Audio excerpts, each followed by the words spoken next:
is Donald McAnde hacked in the tree. Hacked in the tree, Donald McAnde.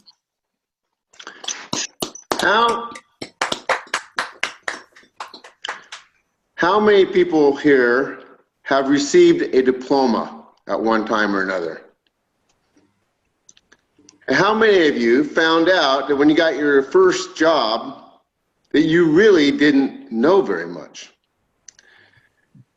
Let me tell you a story about a young man who had that very experience. He grew up in the city, got himself a forestry degree. His first job was at the Pacific Northwest Research Center in the state of Washington. He showed up at the job and he was approached by a short, stocky, 55-year-old man. Hello, my name is Richard. You can call me Dick. Nice to meet you. Follow me. He took the young man into the forest to a tree that was magnificent. It was 6 feet across and nearly 300 feet high. Do you know what type of tree this is? Well, yes, sir. It's a Douglas fir tree. Very good. When I was your age, I took a hatchet and I put it in that tree right at eye level. And now it's 30 feet up there. Wow, that's pretty cool. You have a forestry degree and you don't even know how a tree grows. If I had put the hatchet here 30 years ago, it would still be here. Trees grow from the top up. Time to put away your books, college boy, and learn something about the forest. Their job description was to go into an old growth forest and do an ecological study. The first challenge was to remove the vine maple that was in the way of getting around in a forest. Now, vine maple is a shrub that grows 20 to 30 feet high, and it has multiple stems that cross each other and causes a great problem in cutting them because there's so much tension that if you hit the wrong branch, it'll break and it actually could kill a man. So Dick took the young man, by now you figured out that was me, and showed me how to cut these trees to release the tension. And then he let me do it on my own. Well, I cut down 5 or 6, no problem. Walked up to the next one very confidently, took my chainsaw, without evaluating, stuck it in a tree, and the branch hit me and knocked me to the ground, about 10 feet away from the tree. As I looked up with a headache through my foggy eyes, I saw a man standing there. Well, son, the forest has a way of knocking sense into a man.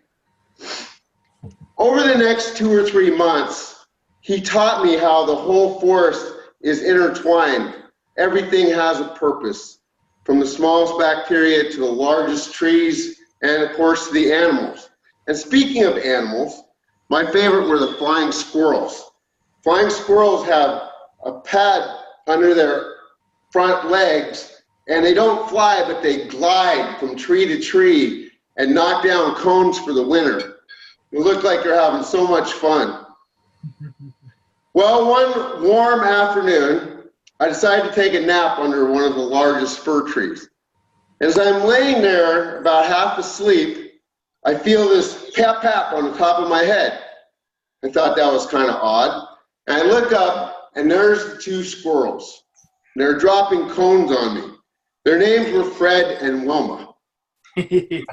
Now, Fred and Wilma apparently didn't like me being there. Now, I just thought I was in the wrong place at the wrong time. But as I moved away from the tree, they followed me out on the branch, and they kept dropping cones on me. So out of self-defense, I started grabbing cones and throwing them, which is absolutely laughable. there's no way that I'm going to throw a cone 100 feet in the air and hit anything. And meanwhile, they're just pelting me. Well, I hear from a distance, when you're done playing with the squirrels, we have work to do. Well, all good things must come to an end. At the end of the summer, Dick invited me to his house for a barbecue. I consumed 2 very large, juicy cheeseburgers and the best homemade apple pie I have ever had. He then took me out on his deck, gave me an ice cold beer. He went into his shed and he brought out of his shed a homemade wooden box about this big. Son, over the last few months, you have become a forester, and I want you to have this as a keepsake. I took the box, and on top was engraved Tiger, which he never called me, but he knew that was my name.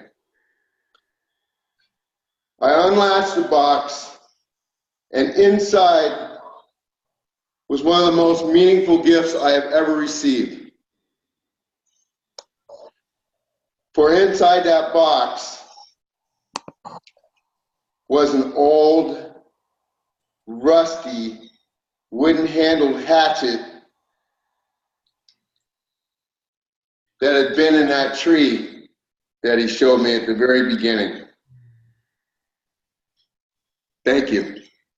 Thank you.